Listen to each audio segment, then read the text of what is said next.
Good evening, ladies and gentlemen. I wanted to come here tonight. It's November 5, 2020. A lot is being decided in our country as I speak.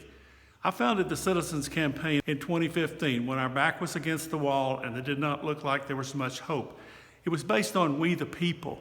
Animal welfare organizations had tried to eliminate the problem or to bring justice to the walking horse. Despite their efforts, they never succeeded in getting a vote on the PAST Act. The PAST Act was to remove the pads and chains and create a better life for walking horses. On behalf of this movement, I called a gathering at the National Press Club in Washington, D.C. on January 15, 2019. About 6 weeks prior to that, I was fortunate to have met a lady named Mrs. Nancy Pelosi. Mrs. Nancy Pelosi and Representative Ted Yoho, Tea Party conservative from Florida, Republican, they have been two of the most remarkable people I have ever met. They don't agree on anything politically, but they agree that its cruelty to the Tennessee walking horse cannot be sustained. They've been allies, and we the people. I invited everybody that I knew to come to that press conference at the National Press Club. I extended invitations. Some of the people came, some of them, unfortunately, did not for whatever reason. But two that came were Mr. Marty Irby and Mr. Wayne Pacelli with the Animal Wellness Action Group. We formed a team and we proceeded to do everything possible to get a vote on the Joseph Tydings Memorial PAST Act. We worked hard. We were supported by you and the people throughout the country. Again, we don't have but one issue. That's walking horses, animal cruelty. We're single focus. Sometimes the animal welfare groups get spread out, they have conflicts of interest, and they can't focus everything on it. We focus all we have on it. We were fortunate. Representative Schrader co-sponsored the bill along with Representative Yoho. Representative Cohen was sort of over everything. We proceeded with a bipartisan effort. We've had protests over the last 5 years. We've had over 800,000 people sign Change.org petitions. We've had at least 30 or 40 million views of YouTube and Facebook videos. We've brought it home to America. We've campaigned in the South. We ended the horse show in Jackson, Mississippi, what had been going on since the late 30s, early 40s. We ended the horse show in Panama City Beach, Florida.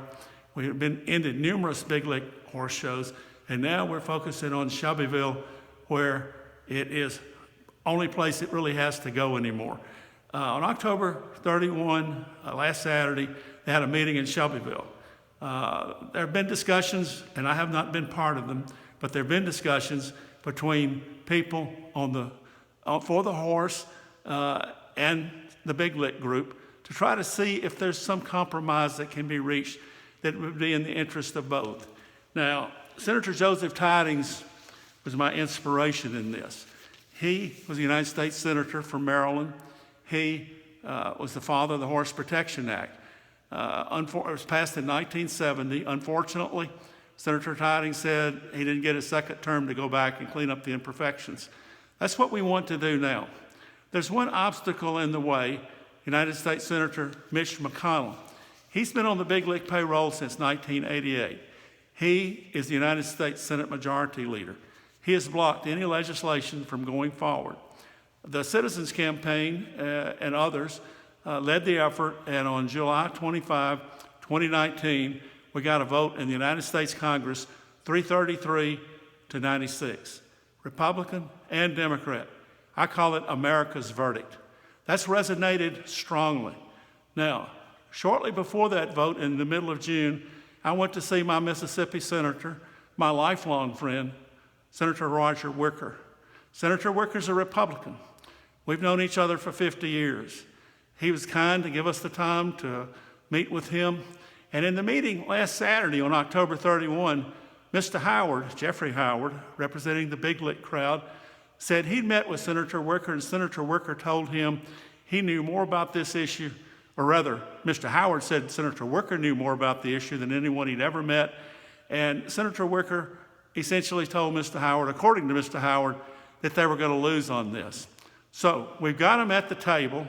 The question is, with Mr. McConnell, the Senate Majority Leader, blocking any passage of the PAST Act, what do we do?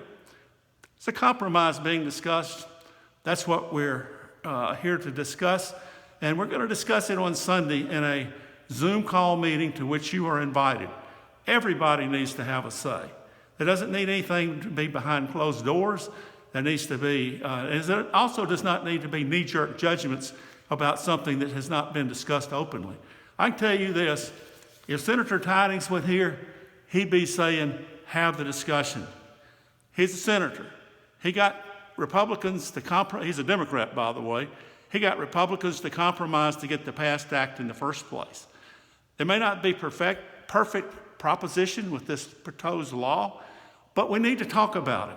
We need to have open discussion, and we need to arrive at the best final result. I invite you to that conversation. I want you to come. It's important that we have an open conversation and all sides on our issue get represented and have their input. It may be that we've got things we need to improve in what the discussions have been about. This is a short string. It has to be done before the end of the year.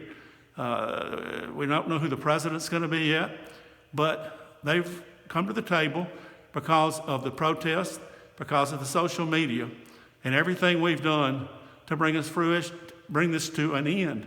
Now, there's one sentiment that, well, let's play the long game and let's just wait out Senator McConnell. Understanding he was just elected to a 6-year term. Senator McConnell is not a spring chicken. He's 2 or 3 years older than me, but you see me standing here. Senator McConnell could have 6 years, and the horses would not have any relief from the animal cruelty. What does this proposal, possible compromise involve? It involves a lot. First of all,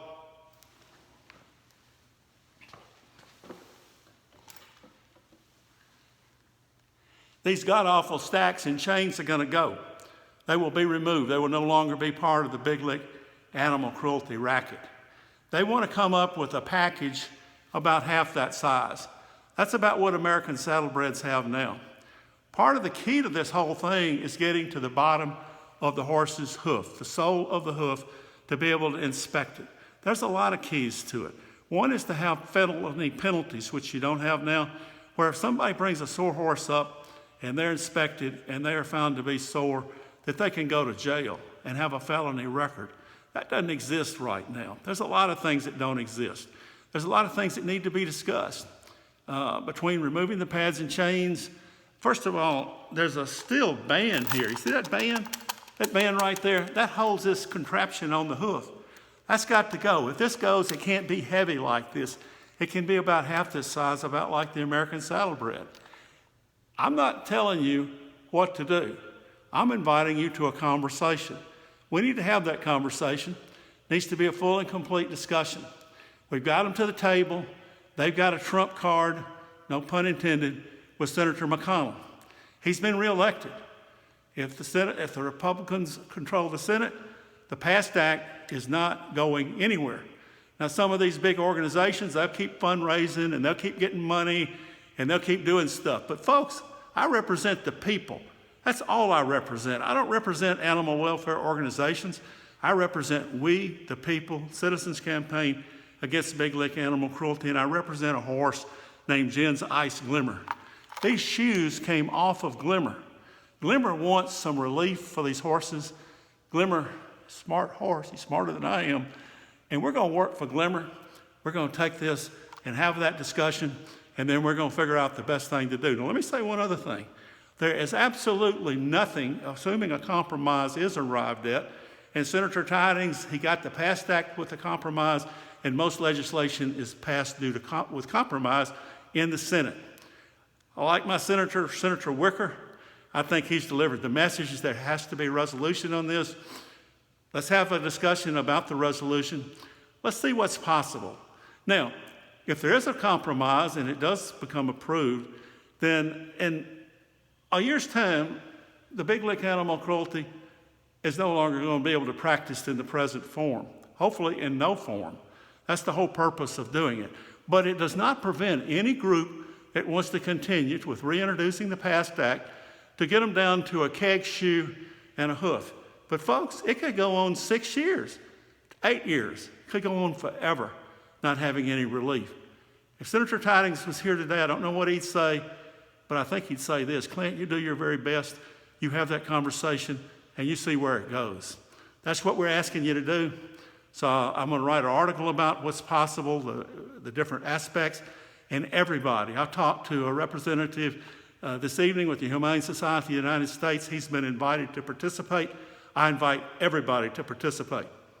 We the people, Citizens Campaign, boycott, protest, and end this terrible plight in which these horses presently live. Thank you very much.